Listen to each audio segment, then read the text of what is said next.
Did you know in the land of Pharaoh, grains and bread were so abundant that no one was left hungry? Enough food for everyone was a guarantee of social order. For an ethical state, such as that controlled by the Pharaoh, the maxim, the one whose belly is empty, is the one who complains, which we find in the maxims of Taotep, a sage who lived towards the middle of the third millennium, should be understood in this sense. In accordance with the beliefs that developed in the earliest epochs of Egyptian history concerning life after death, prayers of the dead requested that they be given bread and beer, birds and beef. Moreover, tombs were supplied with victuals, and the dead were always portrayed sitting before a literary laden table with written lists containing thousands of varieties of each foodstuff. The discovery of Saqqara at the funeral well of the tomb of a second dynasty woman in 3700 BC of a number of plates bearing assorted foods has provided a valuable source of information of eating preference and food preparation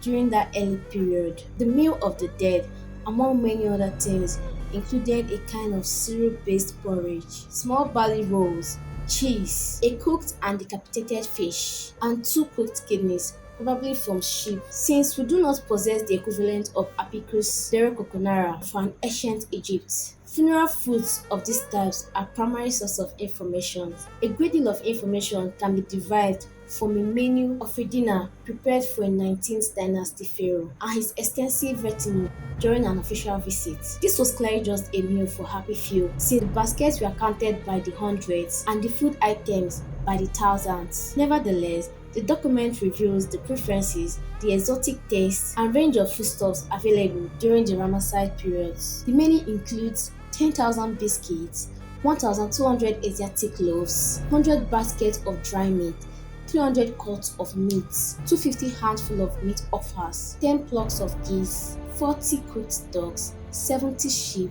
12 kinds of fish, fat quails, summer pigeons, 16 measures of milk, 90 measures of cream, 30 jars of carob seeds with carob pulp, 10 heads of lettuce, 50 bunch of ordinary grapes, and 100 bunches of oasis grapes, 300 strings of figs, 50 jars of honeycomb, 50 jars of cucumbers, and 50 small baskets of leek bulbs, equivalent to 120 handfuls. There are also oils, local oils like sesame oil, sweet bean nut oil, and imported oils such as cypress oil, oil from the country of Hittites, like feta oil from Babylon, oil from Amor, Syria, and Naharina, the Charotas. Of course, this importation was possible because of the Nile River. The list comes to an end with beverages, Syrian beer, Palestinian wine, and pork for the servants. Although there is no agreement regarding the first cereals to be cultivated in ancient Egypt, barley, along with the wheat and spelt, have been found in the prehistoric Delta settlements dating down to about 400,000 BCE. The plains that are periodically flooded by the Nile River produce cereals in abundance for both domestic use and exportation. Wheat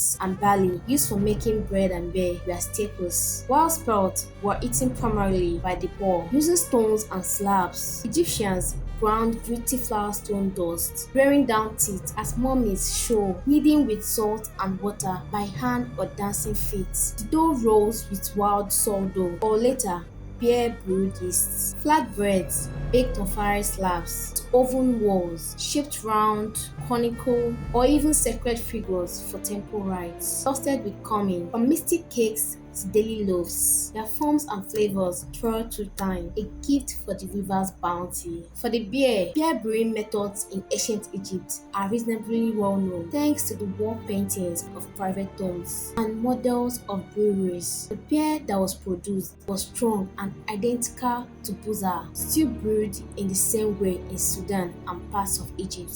In certain working class areas in Cairo, for example, small loaves of barley or wheat, undercooked in order to prevent the fermenting enzymes contained in the grains, are put in a mixture of water and crushed wheat and left in heat.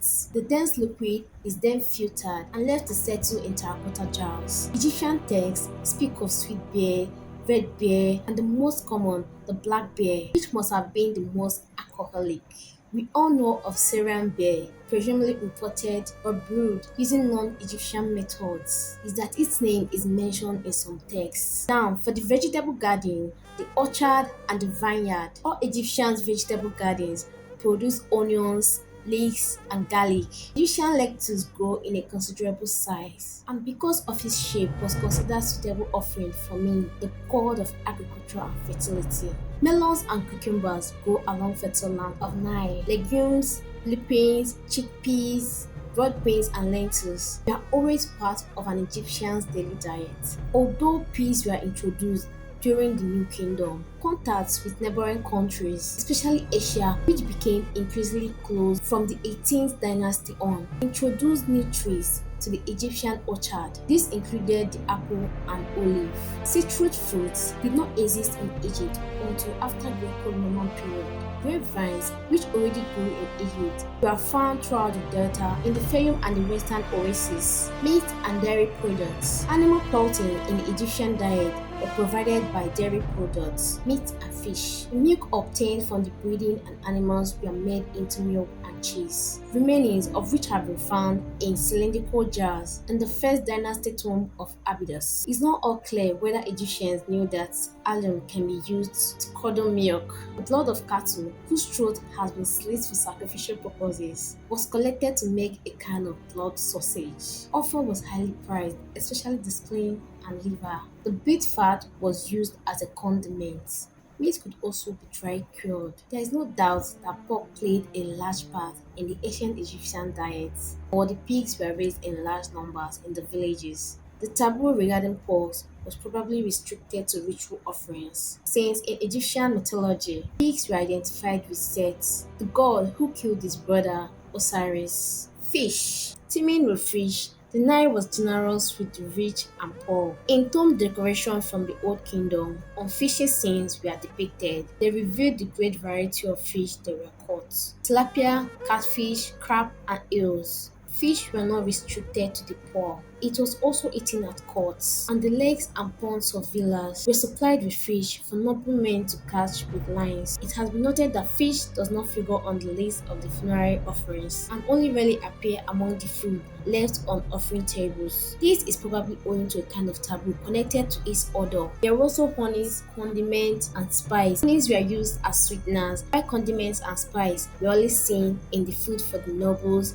pharaohs, the rich people. To round up the history of what Egyptians ate in the ancient times, the truth is the Egyptians ate at least 3 meals a day: breakfast, lunch, and dinner. They did not have cutleries, but they ate with their hands. The way in which they sat on the table were changed over time, at least for the upper class. During the Old Kingdom, they reclined on rush mats or cushions in front of low tables. As time passed, the upper class preferred to sit on chairs on normal tables where they were served. At the end of the meal, the servants poured water over their hands. Ancient Egyptians' cooking methods were basically baking, roasting, frying, grilling, boiling in pots, especially clay pots, clay jars, in places like palaces, large villas, and temples. The organization of kitchens, ladders, storerooms, and staffs were complex and hierarchical, and the list goes on. I hope you learned one or two from what the pharaohs ate in ancient Egypt. If this video resonated with you, don't forget to hit the like button and subscribe. See you in the next video.